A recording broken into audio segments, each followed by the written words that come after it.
पशुपति व्रत की महत्वता दर्शाए। अब पशुपति व्रत को समझ लेना, कई माताएं गलती करती हैं, कई माताएं व्रत को नए नए तरह से करती हैं, कोई कुछ बताता है, कोई कुछ बताता है, कोई कुछ बताता है। उस व्रत को आप समझ लीजिए, पशुपति व्रत।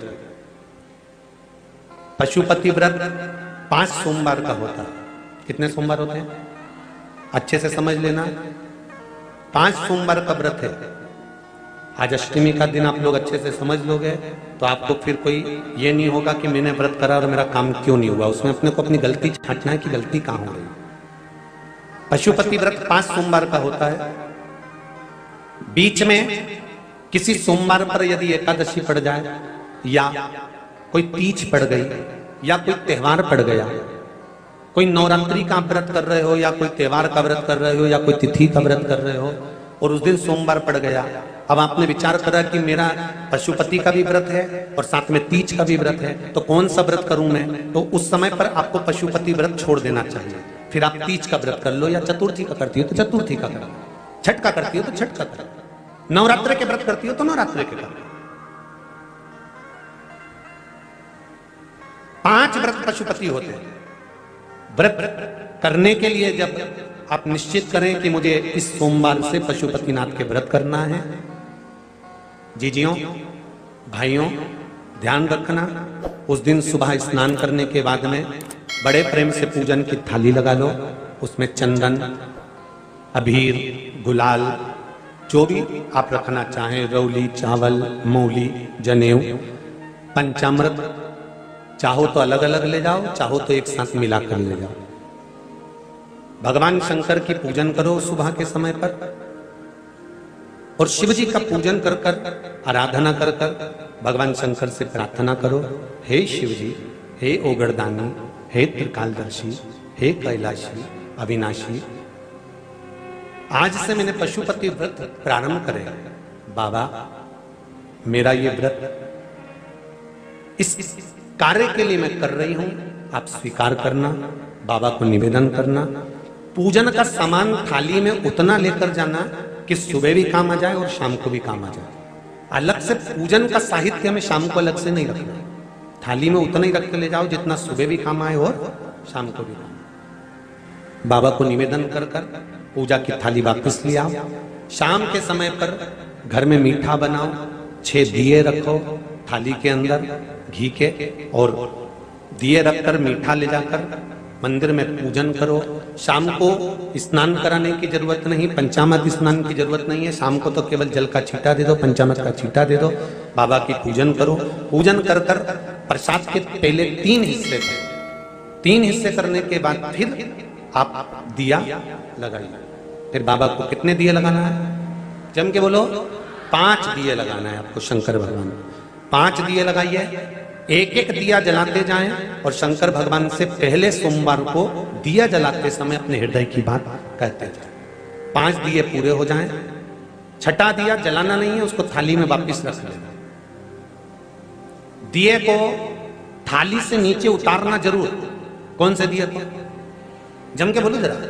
छठे दिए को मंदिर में उतारना जरूर और फिर वापस थाली में रख लेना है। प्रसाद 2 हिस्से मंदिर में छोड़ना है, 1 हिस्सा थाली में रख के ले आना है। पूजन कर कर बाबा को निवेदन कर कर वापिस आइए। शाम को जब घर में प्रवेश करो, सीधे हाथ की ओर घर में अंदर जाते समय अपना जो राइट हैंड हो, अपना जो सीधा हाथ हो, उस ओर बैठो और बैठने के बाद उस दिए को प्रकट कर लो, प्रज्वलित कर लो। वहां पर भी शिव जी से प्रार्थना करो, हमारा यह कार्य है सफल करिएगा। बाबा से निवेदन करके घर के अंदर प्रवेश कर जाओ। भोजन जब जीमने के लिए बैठो, भोजन करने के लिए बैठो, सबसे पहले जो प्रसाद लेकर आए हो उस प्रसाद को खाइए। जो प्रसाद आप लेकर आए उस प्रसाद में से किसी को नहीं देना है, आपको अकेले खाना है।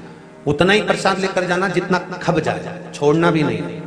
सबसे पहले प्रसाद खाइए, उसके बाद में भोजन करिए। इस व्रत में सुबह आप फलहार कर सकते हो, शाम को भोजन कर सकते हो।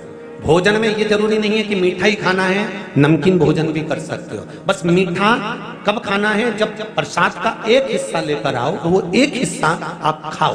उसके बाद में जब भोजन करो तो नमक का करो, कोई मना नहीं, मिर्ची का करो, पर उसमें दिखावा ना करो। और भोजन करें। ऐसे 5वां जब सोमवार आ जाए, बीच में अगर कोई सोमवार छूट भी जाए तो व्रत करना, पूजन मत करना। कोई रजो धर्म आ गया, रजस्वला धर्म आ गया, कोई कार्य आ गया तो उसमें पूजन करना, पूजन नहीं करना है, उसमें व्रत जरूर करना। और जब 5वां व्रत रहे, और 5वां व्रत जब रहे तो उस 5वें व्रत में जब सुबह पूजन कर आओ, शाम को पूजन करो, तो शाम को भगवान पर 108 या तो चावल के दाने, मूंग के दाने, या बेलपत्र, या फूल की पत्ती, जो भी 108 चढ़ा सकते हो भगवान को चढ़ाकर एक श्रीफल 11 रुपए उस पर रखकर शिव जी से निवेदन कर कर घर पर आ जाइए, दिया लगाइए और बाबा से निवेदन कर कर प्रसाद पाइए। अगर नियम से कर लिया तो मेरा विश्वास कहता है 5 सोमवार के अंदर ही आपका काम हो जाएगा, 5वें तक पहुंचोगे। ये शिव कृपा। श्री शिवाय नमस्तुभ्यम। हर हर महादेव, जय महाकाल। मित्रों, आज के इस वीडियो में गुरुजी ने पशुपति व्रत की संपूर्ण विधि बताई। अगर आपने यहाँ तक वीडियो देखा है तो आप अच्छी तरह से समझ गए होंगे कि आपको पशुपति व्रत कैसे करना चाहिए और इसके व्रत के करने से क्या फल आपको मिलता है। पशुपति व्रत बहुत ही चमत्कारी व्रत है। यह व्रत करने से आपकी हर मनोकामना पूरी होती है, चाहे आपकी नौकरी से संबंधित मनोकामना हो, चाहे आपके बच्चों की शादी से संबंधित मनोकामना हो, चाहे आपकी व्यापार से संबंधित मनोकामना हो, चाहे आपकी किसी रोग से संबंधित मनोकामना हो, किसी भी प्रकार की अगर आपकी मनोकामना है तो पशुपति व्रत करने से अवश्य पूरी होती है। पर यह व्रत आपको पूरा नियम से करना होता है।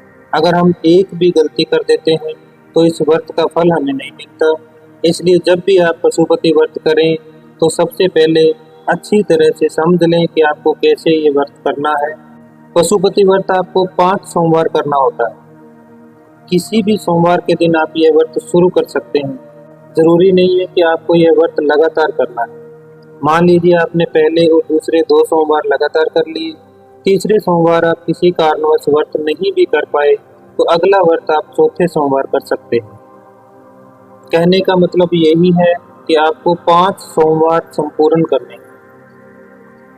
5वें सोमवार आपको इस व्रत का उद्यापन कर देना है। उद्यापन भी बहुत ही सरल है, जैसा गुरुजी ने बताया है उसी विधि से अगर आप ये व्रत करते हैं तो आपकी मनोकामना महादेव अवश्य पूरी करते हैं। मैं उम्मीद करता हूँ कि आपको वीडियो अच्छा लगा होगा। अगर वीडियो पसंद आया तो वीडियो को लाइक करें और कमेंट में महादेव के नाम का एक जयकारा जरूर लगाएं। अगर आप वीडियो पहली बार देख रहे हैं तो चैनल को सब्सक्राइब करके बेल आइकन को जरूर प्रेस करें, ताकि जब भी मैं अगला वीडियो लेकर आऊं तो सबसे पहले नोटिफिकेशन आप तक पहुंच सके। और अंत में आप सबसे यही कहूंगा कि अगर गुरुजी द्वारा बताए गए किसी भी उपाय से आपको लाभ हुआ है तो कमेंट में पूरी डिटेल के साथ जरूर बताना, जिससे दूसरे लोगों को भी पता लगे कि किस उपाय से क्या लाभ होता है। आज के वीडियो में इतना ही। मिलते हैं किसी अगले वीडियो में नए उपाय के साथ। श्री शिवाय नमस्तुभ्यम। हर हर महादेव, जय महाकाल।